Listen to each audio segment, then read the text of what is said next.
essentially competing with himself. 4 consecutive weeks at #1. When he first passed Michael Jackson and Jay-Z, there were people saying, oh, he lucky he's in the streaming era. Because if Michael was out when the internet was around, he'd be even bigger. Which really doesn't make much sense. I mean, when Michael Jackson was out, he was competing against maybe what? Madonna, Stevie, and maybe Prince, whatever was inside of the record store. Maybe 500 artists. There's over 100 million songs right now on Spotify. You think Drake would have been less successful if he had less to compete with? Tell Drake all the time, I'm like, Drake, if you was in our era, you would be selling 15 million, 20 million a clip. Your first week would be 2 million. Think about this. 1,500 goddamn streams to equal 1 sale. I'll probably listen to Iceman maybe 40 times. Iceman has 18 songs on it. That's 720 streams. I'm not even halfway to a sale yet. Whereas if all you had to do was back in the day was go down to your local Tower Records and spend $16, and that count for a sale. But I've listened to this album about 40 times. I still don't even account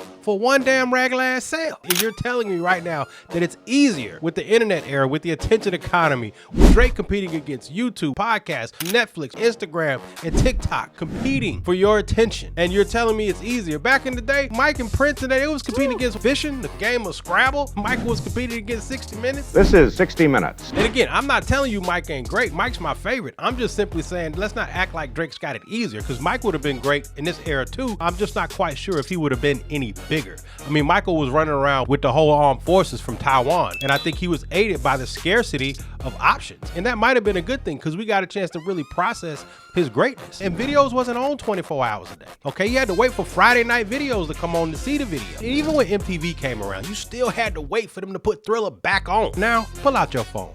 Every performance ever in the history of ever performance evering is ever right here. That access has killed the magic that a lot of the artists in the 80s lived on and the 90s lived on. See, back in the day, scarcity built anticipation, and a large part of what Michael Jackson's legacy was built on was scarcity. And I think that access has now in effect killed that magic. Because back in the day, once the Motown 25 performance was over, you couldn't just pull it back up. You couldn't pause it, you couldn't rewind it, you couldn't do none of that. Once Motown 25 was over, you just had to remember how good it was. Like, man, and when he did this, 5, 4, 3, 2, 1.